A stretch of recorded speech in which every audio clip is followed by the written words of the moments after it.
We got over a dozen Pro League tricks with everything ranging from troll Kapkan spots to down to the science C4 throws that'll land on attackers' faces. So let's get right into it. I will have all of these timestamped down below if you want to jump around the video or if you need to click off and come back later. I also want to quickly thank one of the biggest supporters of the channel. You guys all know them by now, and it's Rocket, because I've been partnered with them for over a year now and I've been able to test out multiple products across their entire lineup. And right now they still have so many good sales going on, such as my new favorite keyboard, the Vulkan 2 Mini, which has freed up even more space on my desk so that I can swing my mouse around and jump out of windows with Valk even easier. And even if there's a product that you want to try that isn't on sale, code Brah is always going to get you 10% off their entire website. So if you'd like to check it out, which also hugely supports the channel, I'll have them linked down below.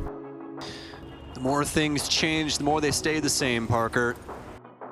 Up first is one of the craziest angles that I've ever seen a pro use on Skyscraper, and it's from the first floor rappel outside of kitchen all the way up through the geisha hatch to take out any defenders that are trying to hold it or rotate down. I thought this angle was extra crazy too, because you're not only shooting through the thin gap that's in the railing while you're on rappel, but you're also shooting through those wood rack things that are attached to the kitchen ceiling, so it makes it near impossible to see if you're a defender here.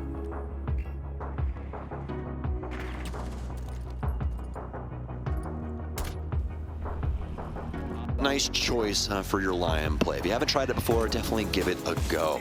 But Mirage, they have now switched camps. They're over on the offensive side as FaZe. Up next, we're taking a look at FaZe Clan's Kapkan spot, which is in geisha doorway next to the vase. This vase will hide the base of the explosives, but do be careful, because if you barricade this doorway, it will destroy the vase and reveal the trap.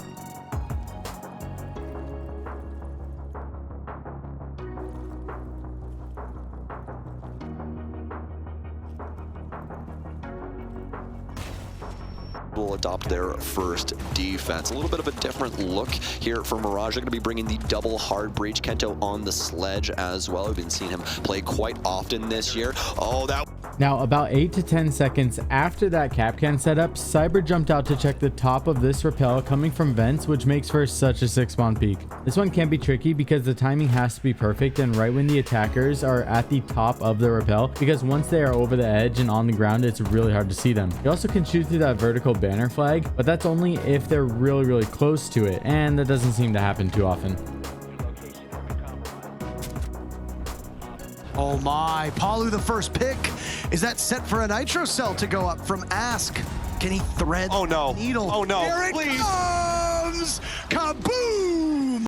Really sick C4 throw to keep in mind when attackers are attacking Piano to clear down. The common spot to stop and drone by Piano might not be as safe as we all think, because Ask from Team Liquid was using the C4 through the floor and over the edge of the short piano wall at the perfect angle. Even if the C4 lands on top of the railing, it will still take attackers out that are droning by the wall. Obviously, this is sick with any type of operator that has intel like Valk or Pulse, and this could even make for a sick combo in the new season when you're using Solus and you have a friend that has a C4.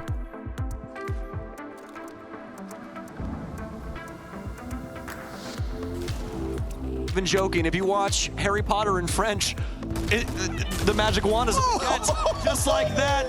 The French come through with some magic of their own. No big.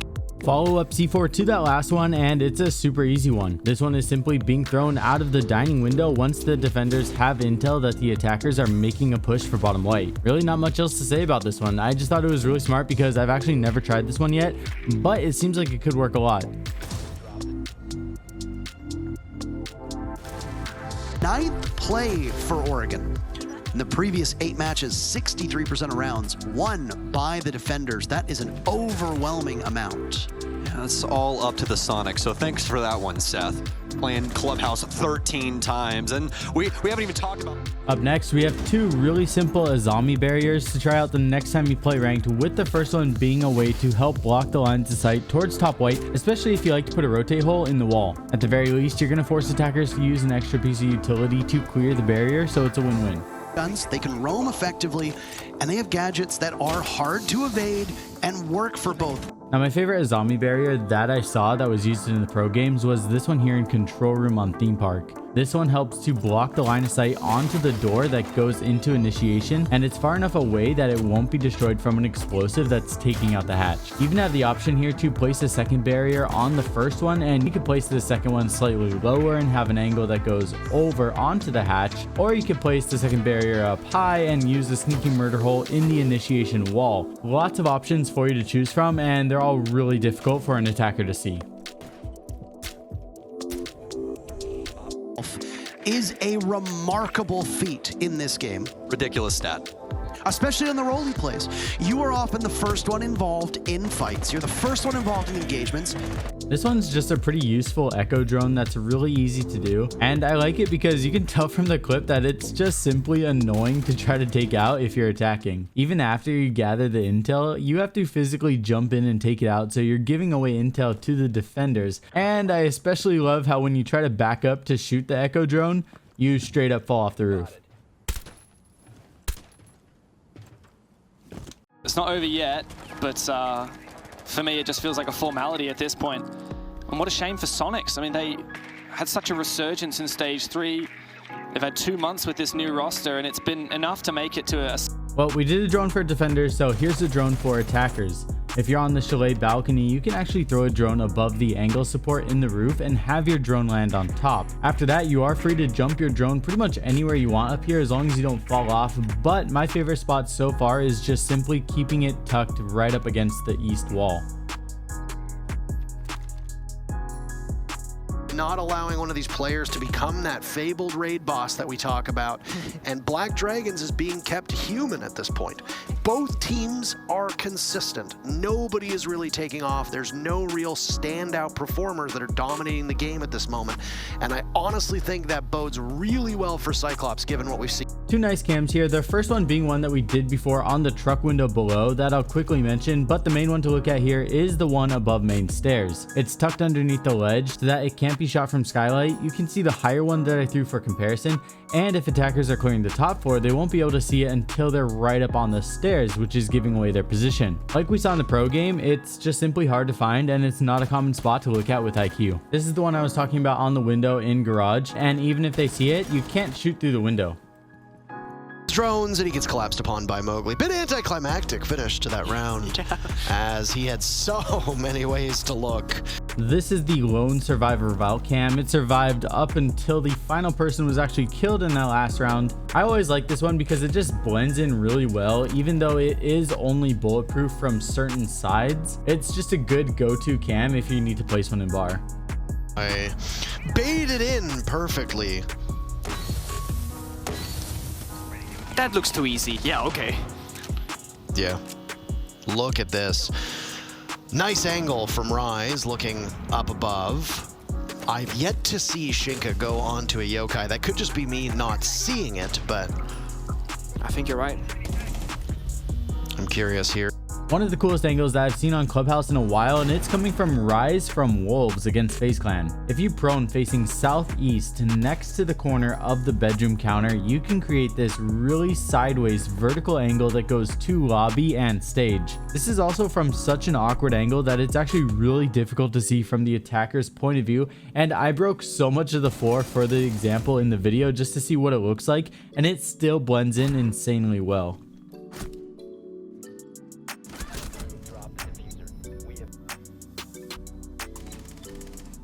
He's well such a sweetie pie in real life. Like, this guy is so cold in the server, but then you see him in real life and he's just chilling. He's the most humble guy. Anyway, BG man, he's starting to make his way over onto this master side of the map, but there is a player spawn peeking, I believe, through the drone hole on the other side. That is KZ, the man, the myth, the legend, the man we're just talking about and harping on, gets the first pick of the series. Well, we hyped him up and he certainly delivered. That's a rough one for Hajime to kick off this map, and KZ is not afraid of continuing. Dark and I9 are going to double up on this entry down inside of Dining, though, trying to make their way up the Astro stairs in tandem with... This is one of the last surviving drone holes in Siege that you can get really sneaky kills from, and it's taking place in the bathroom on Villa. There's 2 suitcases in front of this drone hole, and you can either destroy them completely, leave out the bottom and shoot out the top, or you can leave them completely intact but just have a smaller angle. It's pretty interesting because they're kind of bulletproof at first, but they can be slowly chipped away at. Gifted to them, this one earned. Black Dragon's definitely a much more confident showing on the defensive side here with regard to their early round plays. Maybe part of the reason why we see the Montaigne picked in to try and fend off some of this early aggression, or at least counter it directly, of course, by putting a shield. This next C4 probably took me the most practice out of this entire video, but once you learn it, it's really insane because you are completely safe from behind a reinforced wall that's in sight, and you can get the annoying person who's been on the 90 repel the entire round. You need the C4 to land in the windowsill, or else the damage won't spread enough to take out a person that's repelling on the outside, and it took a few tries, but the method that I found the most success with was looking right at the corner of the pool table, vaulting up, and then taking a tiny step towards the purple striped ball. Once you've done that, then turn, look at where the 2 reinforcements meet, and then look up until your center dot is on the dark brown side of the lighter wood. I'm on 90 FOV and playing on 16.9, so your exact lineup might differ slightly, but this is a really good place to start, and then once you try it out in a custom game a couple times, you will find what works best for your settings easily. Down below is an Electric Claw, looking to do some denial onto what I imagine is that.